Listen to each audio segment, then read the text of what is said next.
on, everybody, and welcome back to the channel Fragrance Journey. Today I'm with Future Journey, and today we're going to be talking about our top 21 blind buys. That make sense? Yeah, the blind pickups. Blind pickups. A lot of my pickups are usually blind.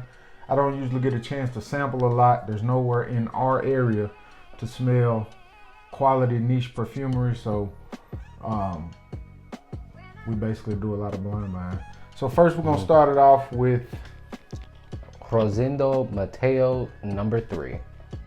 And this is Neroli, Iris, and White Musk. From the beginning of my journey, I did not like Neroli. I said this in one of my videos a while back. I was watching somebody's channel back when I first got into fragrances, and they spoke about a Ferrari fragrance that was supposed to be this Neroli fragrance. I picked it up and hated it. So I was a little bit hesitant about picking up this fragrance, but I wanted to complete my Crosendo Mateo collection, but they just came out with a new fragrance, number 7. So definitely ain't finished with that collection yet. But let me try this out. Crosendo Mateo makes some good stuff. Did you just yawn in the video? I did. Not good, bro. Oh, it's not too boozy, a little powdery. I'll put the notes. I usually read the notes out, but I'm gonna just start putting the notes up here in the corner so you all can see them, so the videos won't be as long. Ooh, that's nice. It's real powdery. You get the flowers. Very floral, very citrus, powdery. Got some woody nuances to it also. One of those clean fragrances. Women love those. Yeah, it's a clean floral, white floral, musky. Clean, very nice. It's like if you just got out the shower and you wanna be clean. Like I would wear that to a wedding. That's super nice. You wear that to a wedding? Okay. Next one up is a fragrance house not many people speak about. I was able to find out about this house by luck, to be honest. I think the first one I picked up from this house was Holy Stick. The fragrance house is Chapel Factory, and the fragrance is Hermitcoat. Hey, they need to change that name to Fire Factory because what they're dropping is crazy. Let's see if Hermitcoat lives up to. Let's see what Hermitcoat Goat Stick. Goat Stick. Ooh, okay. A lot different in it. Very different. Instant musk, smoky. Is that amber? It's like an amber. Yeah. It's a resinous, ambery, smoky musk incense. It's a real dark fragrance. Yeah, it's like Smell it. Yeah, it's like if you took some. Oh yeah, it's very, very, very resinous. I think it's got some heliotrope in it also on the top, so you get some floral nuances to go with that resinous element. You got some smoky elements, some incense, some amber. That's a banger. Yeah, it's like if Smell it one more time. It was like if honey wasn't as sweet, but it was smoky and kind of, it went to the gym for 3 hours. It's got fir balsam. It's got olibanum. Yeah. Very, very, very resinous. The way they describe it is a dark ashes cloths with the aromatic looking as an Hermitcoat, amber, balm, and smoke cover fir balsam. Captivating fragrance with this powerful vocation with Romy incense scents. It's super accurate. Definitely good for this type of weather when it's cool outside. That's definitely a banger. It doesn't smell like, to be honest, it doesn't smell like anything I have in my collection. No, that's I would like that in the office as like towards the wintertime when things are starting to slow down or trying to be extra sexy. Extra sexy? Super sexy? Extremely sexy. Extremely sexy. The next one up is another one that was just a straight up blind buy. I was looking on Macari or somewhere, and I've been hearing about this house on Instagram, and I didn't hear many people speaking about this fragrance. It's not overly complex as far as the notes, but I think it's really well done, and the house is Juicette, and this one is Ramadan Night. Well, this one is pretty simple, so I'll read the notes. It's dates, spices, solar notes, and oud. You might not like this one. It's kind of basic. It's not real overly complex, but I don't know. It's something about the smell of dates that I like. I'm kind of scarred from working with dates because of Smoothie King, but it said from Smoothie King. They got dates in Smoothie King? Yeah, it's such a pain. Let me see. We gotta take the seed out of it. Yeah, that's very bright, and I think that's from the Solar Notes. It's dark, woody oud, and it's got some some dates that give it this like slightly fruity aspect, but a very dull fruitiness. Very dull. It's spicy like too. Yeah, very dull. Oh my! What? The Matrix? What? There's a glitch in the Matrix. Nah, it's my computer's turn. Oh, are you sure? It's not beginning? No, I'm not in the Matrix, bro. What do you think on that? Not your favorite. It's not my favorite. Let me smell it one more time. And it's basic. It's very basic, but I think it smells good to me. It's different basic. It's definitely different. Yeah, you don't smell it and you're like, oh, I've smelled this like the last 3 fragrances that I picked up. And it's not something where you're like, wow, this is the most amazing fragrance I've smelled. But it's a weird, basic, fruity. It just works. I don't know. It works. Spices. Super niche. Dull fruitiness. Very bright from Solar Notes and spices with oud. And I think that's why they call it Ramadan nights. That's what I believe too. Yeah. Dates aren't are dates from the Middle East? Yes. Yeah. I think so. Maybe. Let us know in the comments. Yeah, let us know in the comments. The next one up is one I picked up. This one usually is kind of expensive. It only comes in like a 50 mil. And it was one of the best blind buys I picked up because I got it for a really good steal. I had never really smelled it before. Heard it was really good. So I went ahead and picked it up. This is from Carner in Barcelona. This is Sandor 70. You ready? Yeah, you got some over there already, right? Yeah, but on this part, not on that part. I ain't reaching across to smell it. I'm not doing that, cuz. Ooh, it's kind of funky. Really boozy. Kind of funky. Really boozy. This one, in a nutshell, to me reminds me of being in a bar full of people with leather jackets on, leather couches, and you're having a stiff drink. Cigars being smoked in the bar. It's a boozy, tobacco, leather, balsamic. Not animalic to me. It's animalic to you? I'm getting a little animalic. I'm getting a little animalic. I'm getting a little. It's probably leather you getting. That leather and booze. Let me see. Yeah, but it's kind of funky. That's the thing. Oh, I like it. Maybe that's the balsamic. Go over the notes. Let me see what the notes are. Yeah, it could be that Peru balsam. It's got a lot of dark notes. It's got Chinese osmanthus. It's got suede. It's got tobacco. It's got leather. It's got incense. Very dark, leathery, smoky incense, boozy type fragrance. Yeah, got some floral aspects to it too. I get a lot of the osmanthus. Very, very balanced and complex fragrance. You think it's complex? Yeah, because it's not like, it starts off kind of animalic and leathery, and like you put it perfectly. It puts you in a bar with leather and tobacco and a stiff drink, but now it's starting to dry down. It's starting to sweeten up and floral up a little bit more, and it's starting to nicen up. You sound like you know about fragrances or something. I'm just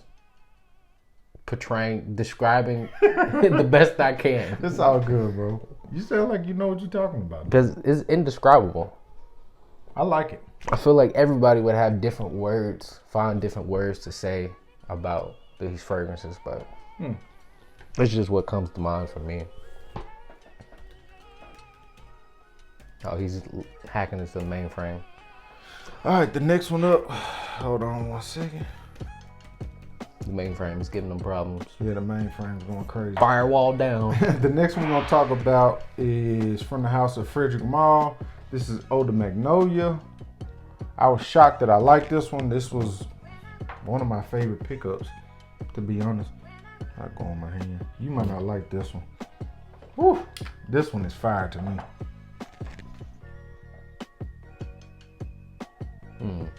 I knew he wasn't gonna like that.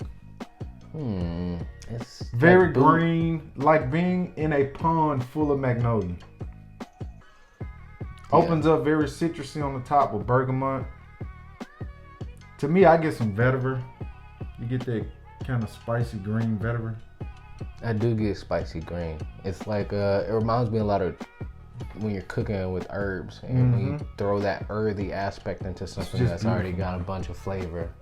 Some people say this may lean feminine, but to me, this is an amazing display of how to use Magnolia with citrus. Not a lot. It does have a bit of woodiness to it. Again, I think that may be the green woody vetiver. It's just balanced really well, man. I like that. Yeah, it's earthy but flowery, Fresh. and still fresh. Yeah, still fresh. That's one I really like. The next one up we're gonna talk about is from the house of Digabor. I hope that's right. This one is Leather Forever. I wonder what this one smells like. I think I put a few people onto this one. I ain't gonna read the notes, but this one is a leather smoky bone.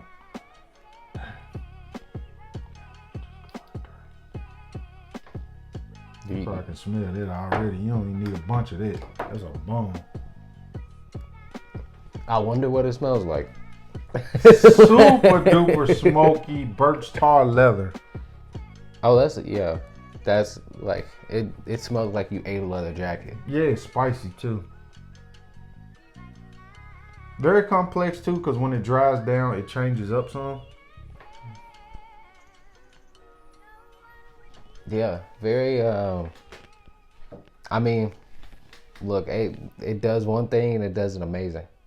What, the leather? Yeah, like I've never smelt a fragrance that was like I'm gonna cut a piece of leather jacket out and put it in a bottle and you're gonna smell it. Yeah, it definitely smells exactly like leather. Surrounded by some other nuances too. It's spicy, smoky. It has some woodiness towards the dry down. It also has some castoreum. It does have a bit of an animalic vibe to it, but the leather is so thick, you really don't get that animalic vibe until the fragrance starts to dry down some and it changes up. Yeah, it's got a ton of notes, so I'm sure it dries down and it gets crazy. Oh yeah, it's got a ton of notes. Cinnamon, patchouli, amber, rose, vanilla, oak moss. It's got a ton of notes. Hold on 1 second.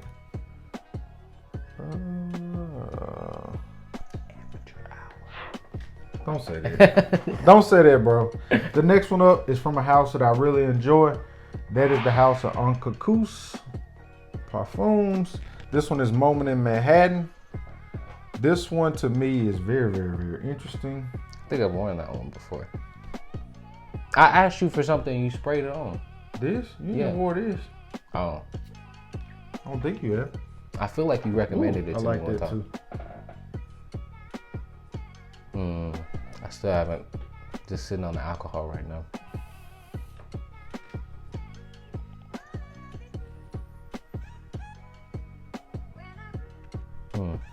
It's musk, bitter orange, blueberry. I can't really smell it. I'm too busy thinking about the idea that I'm smelling it off of you to focus on the smell. Well, here, let me spray it on you.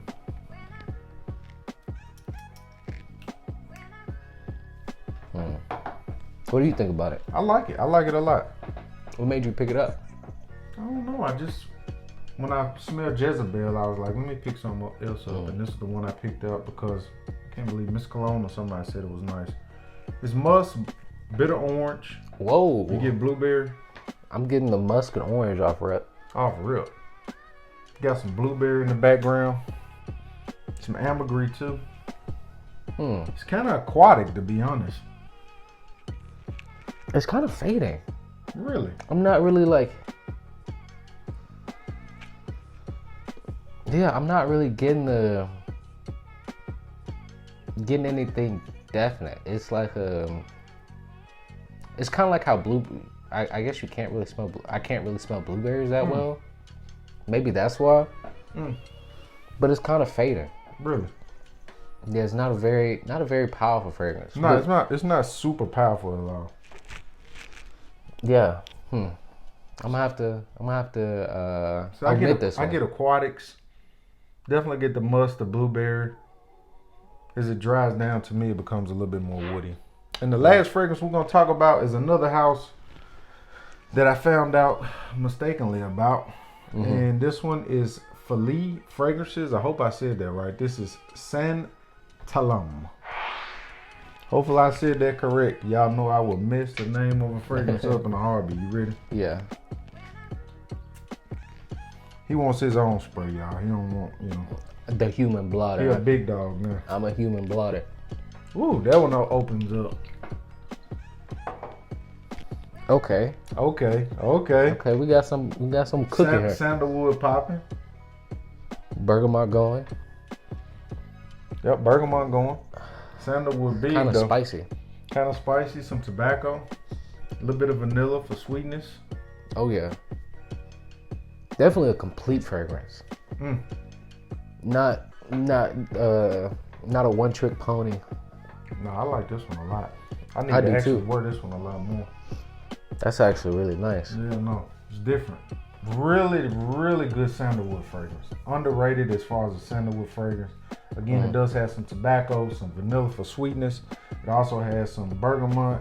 It says it has oud in it. I don't really get much of the oud. I just get more of the sandalwood, vanilla. See, this Creamy. is why I love niche fragrances, because they you could take the same ingredients and it seemed like make something that the designers mostly make the similar smells, but I feel like none of these notes or ingredients are too out of the box, but they put it all together in a different way. I feel like I've smelt something similar to this before, but it's just different enough to know that it's unique. Shout out to my guy Jerry over at Shot Sense for putting me on it. I like that. You like that? Mm-hmm. So I need to hide that bottle? Yeah. Okay. But that's just a quick video on our top 8 blind buys of 2021. If you can, leave a comment down below. Tell us what your favorite blind pickups are of 2021. If you can, like, subscribe, leave a comment down below. If you woke up today, you're definitely winning.